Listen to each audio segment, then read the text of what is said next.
नमस्कार दोस्तों, मैं हूं Kali Prasad. Welcome to our channel. आज हम देखते हैं पैसे जितने गहराई से हो सकता है, जितने डीप में जाकर हो सकता है, जितने सरल से हो सकता है, उतने ही सरल से समझने की कोशिश करेंगे कि ये पैसा चलता कैसे है। What is economy of India और what is the world economy.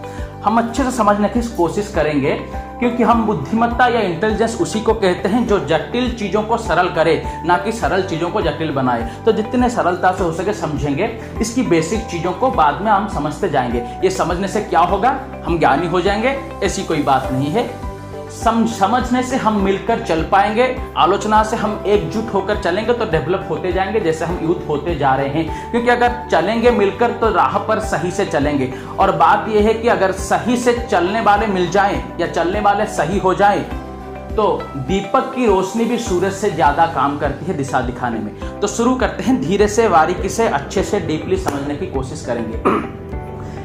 ये पैसे की जरूरत हमें क्यों है, क्या है और हमारे घर में ये आता कैसे है। हमें असल में पैसे की कोई जरूरत नहीं है। सच में हमें जरूरत है खाने की, पीने की, मेडिसिन की, मनोरंजन की चीजों की, एंटरटेनमेंट की, एक घर की, घूमने के लिए गाड़ी की, इन सब चीजों की हमें जरूरत है। पैसे की कोई जरूरत नहीं है। आप कहेंगे ये सब मिलेगा कहां से बिना पैसे के। ये सब पैसे से ही क्यों मिलता है, इसे अच्छे से समझने की कोशिश करेंगे। जैसे देखिए कि अगर मान लीजिए मुझे अच्छे से गणित समझाना आता है और एक आदमी को गणित समझना है तो उसकी जरूरत है गणित समझना। वो मेरे पास आएगा गणित समझने के लिए। मुझे चाहिए कि एक लाइफ के सेंस में डीप कविताएं, उपन्यास, आलेख, साहित्य की चीजों में मुझे इंटरेस्ट है, मुझे चाहिए, मेरी जरूरत है। पर मुझ में वो काबिलियत नहीं है, एबिलिटी नहीं है वो चीज को खुद से बनाने के लिए। उसके पास वो एबिलिटी है तो वो मुझे साहित्य देगा, रचनाएं देगा, कविताएं देगा, मैं उसे गणित समझाऊंगा। ये जरूरत हमारी पूरी होगी। उसकी जरूरत मैंने पूरी कर दी, मेरी जरूरत उसने पूरी कर दी। ये जो चीज है ये पुराने दिनों में होता था। जबकि आप सब सुने होंगे कि मेरे पास चावल है तो मैं आपको चावल देता हूं, आपके पास दाल है, आपने अपनी खेतों में उगाया है तो मुझे डाल देते थे। इस तरह से चलता है, इस तरह से हर कोई की जरूरत पूरी होती है। पर ये बात नहीं चलेगी अगर हम ज्यादा हों तो।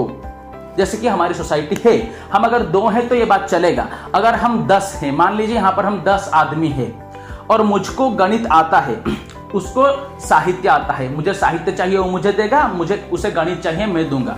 अगर मान लीजिए उसको भी गणित चाहिए, उसके बगल में जो है वो 10 आदमी के बीच उसको भी गणित चाहिए, वो मेरे पास आता है पर उसे साहित्य आता नहीं मुझे देने के लिए। उसे अच्छा गीत गाना आता है पर मुझे गीत की कोई जरूरत नहीं, तो वो गणित समझेगा कैसे। अगर मैं जाता हूं किसी के पास, कोई मेडिसिन की जरूरत है मुझे, कोई मेडिकल के प्रोफेसर के पास जाऊंगा, वो मुझे मेडिसिन देगा पर उससे गणित समझना नहीं है तो मैं उसे गणित देकर करूंगा क्या। तो हर किसी की जरूरत अलग है, जरूरत के अनुसार हमारी काबिलियत अलग अलग है। तो हर किसी की जरूरत बाकी रह जाएगी, खाली रह जाएगी काबिलियत के अनुसार। तो इंसानी बुद्धि ने आगे चलते चलते डेवलप होकर ये एक स्थिर किया बुद्धि लगाकर कि हम एक स्थिर मान या स्टेबल मीडियम रखेंगे। जैसे कि हम 10 आदमी के अंदर एक अगर बैठकर हमारे अंदर एक अंडरस्टैंडिंग हो और हम एक पत्थर को मान रखे कि ये पत्थर हम सभियों की जरूरत का प्रतीक है, हम सभियों की काबिलियत का प्रतीक है। अगर मुझे गणित समझाना है, मैं उसके पास जाऊंगा और मेडिसिन उससे लेकर आऊंगा, उससे गणित नहीं चाहिए और मैं उसे गणित समझाऊंगा। उसे चाहिए, मान लीजिए कि उसे चाहिए साहित्य समझाना, मैं साहित्य समझा नहीं पाऊंगा। वो मुझे मेडिसिन देता है, मैं साहित्य नहीं उसको एक पत्थर दूंगा, वो पत्थर के ऊपर भरोसा करके वो मुझे मेडिसिन देगा। वो जब जाएगा किसी के पास, अपनी मान लीजिए उसको एक इंजीनियरिंग चाहिए, व्यवस्थापना चाहिए, उसके पास जाएगा, जिसके पास वो जाता है उसको मेडिसिन की कोई जरूरत नहीं है तो वो उसको एक पत्थर देगा, वो पत्थर के भरोसे उसे सिखाएगा। उसकी जो जरूरत होगी वो जब किसी के पास जाएगा, उसकी जरूरत अगर इसके पास ना हो तो ये पत्थर देगा। इस तरह से ये पत्थर घूमेगा। हम पत्थर ना रखते हुए पैसे को रखते हैं, कागज के टुकड़े को रखते हैं, हम बदल भी सकते हैं उसको। इसी जरूरत के चलते हुए इंसान ने बुद्धि लगाकर एक स्थिर मान तय किया है। इसीलिए पैसे की जरूरत है। तो हम आज क्या करते हैं, जरूरत बिना होते हुए भी पत्थरों को जमा करते हैं, यानी पैसों को जमा करते हैं ज्यादा।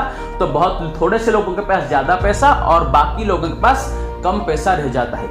ये हुई क्यों और कैसे बेसिक सी चीजें। इसे समझते हैं, आगे आगे हम समझेंगे। जो पैसा घूमता है 10 लोगों के बीच, 10 लोग हम समझाने के लिए कहते हैं, असल में 7 बिलियन से ज्यादा पीपल और 1.3 बिलियन से ज्यादा पीपल इंडिया में है। तो इन सभी लोगों के बीच, हमारे सोसाइटी के बीच कैसे चलता है पैसा, जो हम कहते हैं पैसा चलता है, कैसे फॉर्मेशन होता है, कैसे फंक्शन करता है, रिजर्व बैंक कैसे इसको छोड़ता है, शेड्यूल्ड बैंक से, नॉन शेड्यूल्ड बैंक से लेकर, कॉर्पोरेट से लेकर, पब्लिक सेक्टर से लेकर, प्राइवेट सेक्टर तक, बिजनेसमैन से लेकर, ये जो पूरा नीति आयोग है, हमारी कॉन्स्टिट्यूशन इसके ऊपर क्या कहते हैं, कितने सेक्रेटरीज, कितने डिप्टी सेक्रेटरीज, जॉइंट सेक्रेटरीज लेकर आईएएस तक क्या क्या ये पूरा सिस्टम है, किसी तरह से ये चलता है, ये अगर हमें समझना है तो छोटी सी वीडियो में नहीं होगा। आप अगर कमेंट में लिखे तो और डीप में जाकर इंफॉर्मेशन लेकर हम उसे समझाते रहेंगे आगे।